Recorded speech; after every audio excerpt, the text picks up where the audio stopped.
নমস্কাৰ বন্ধুসকল, মোৰ YouTube channel Dipankar medical to আছামলৈ স্বাগতম জনাইছোঁ।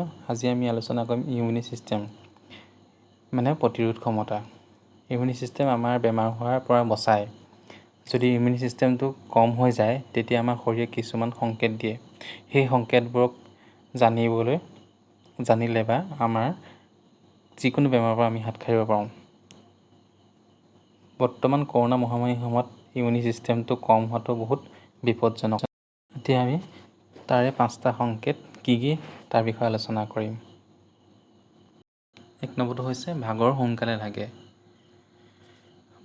বহুত সময় ধৰি যদি ভাগৰ লাগি থাকে তাৰ কাৰণটো হৈছে ইমিউনি ছিষ্টেমটো বহুত কমি গৈছে। শৰীৰত ভাগৰ লাগে মানে লিম্ফোচাইট আৰু হোৱাইট ব্লাড চেলৰ মাত্ৰাটো কমি যায়, যাৰ ফলত সংক্ৰমণ কৰিব পৰা বীজাণুবোৰ বচাব নোৱাৰে। 2 নম্বৰ টপিকটো হৈছে ঘনাই চৰ্দি কাহ হৈ থকাটো। ঠাণ্ডা দিনত চৰ্দি 2বাৰ বা 3বাৰ হোৱা সামান্য কথা হয়, কিন্তু কিছুমানৰ মানুহৰ 7 দিনৰ পৰা 10 দিনৰ ভিতৰত ঠিক হৈ যায়। ৰোগৰ লগত যুঁজিবলৈ যদি ইমিউনি ছিষ্টেমটোৱে এণ্টিবডি বনাবলৈ 3 বা 4 দিন সময় লাগে। যদি তাতকৈ অধিক সময় ধৰি চৰ্দি কাহ হৈ থাকে তেতিয়াহ'লে সেই ইমিউনি ছিষ্টেমটো কম হোৱাকে বুজায়। 3 নম্বৰটো হৈছে কাণৰ বেমাৰ। যদি 1 বছৰত এবাৰ বা 4বাৰ বা তাতকৈ বেছি হয় কাণৰ সংক্ৰমণটো, বা এবছৰত যদি 2বাৰমান নিউম'নিয়া হয় তেন্তে সেই ইমিউনি ছিষ্টেমটো কম হৈ থকাই বুজায়। 4 নম্বৰ টপিকটো হৈছে পেটৰ সমস্যা।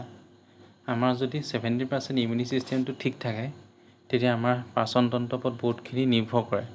কিছুমান বেক্টেৰিয়া আৰু আমাৰ সূক্ষ্মজীৱৰ পৰা আমি ভিতৰত থকা পৰা আমাক বচায়। যদি আপোনাৰ মাজে মাজে ডায়েৰিয়া হৈ থাকে বা কনষ্টিপেশ্যন হৈ থাকে তেতিয়াও কিন্তু সেই ইমিউনি ছিষ্টেমটো কম হোৱাকে বুজায়। আমাৰ 5 নম্বৰ লক্ষণটো হৈছে শৰীৰত ঘাঁ সোনকালে নশুকায়। শৰীৰত হোৱা কেতিয়াবা ঘাঁ বা কাটিলে হোৱা যিকোনো ঘাঁ জ্বলা পোৰা যদি সোনকালে ভাল হৈ যায় বা ঠিক হৈ যায় তেতিয়াহ'লে এইটোতো ভাল। শৰীৰত আমাক নতুন ছাল বা ঘাঁডোখৰ পূৰণ কৰিবলৈ সেই জেগাডোখৰত পুষ্টিকৰ ছাল আৰু বনাবলৈ তেজ পঠিয়ায় ঘাঁডোখৰ আকৌ নতুনকৈ ঠিক কৰিবৰ কাৰণে, আৰম্ভ কৰিবৰ কাৰণে। এই প্ৰক্ৰিয়াটো হ'বৰ বাবে আমাৰ দেহত ইমিউনি ছিষ্টেমটোৰ ওপৰত বহুতখিনি নিৰ্ভৰ কৰে। এইকেইটাই হৈছিল আমাৰ 5টা লক্ষণ বা সংকেত। ধন্যবাদ। যদি মোৰ ভিডিঅ'খিনি চাই ভাল পাইছে প্লিজ মোৰ চেনেলটো ছাবস্ক্ৰাইব কৰি দিব আৰু ওচৰতে থকা বেল আইকনটো টিপি দিব। যিমান পাৰে লাইক আৰু শ্বেয়াৰ কৰি দিব। ধন্যবাদ।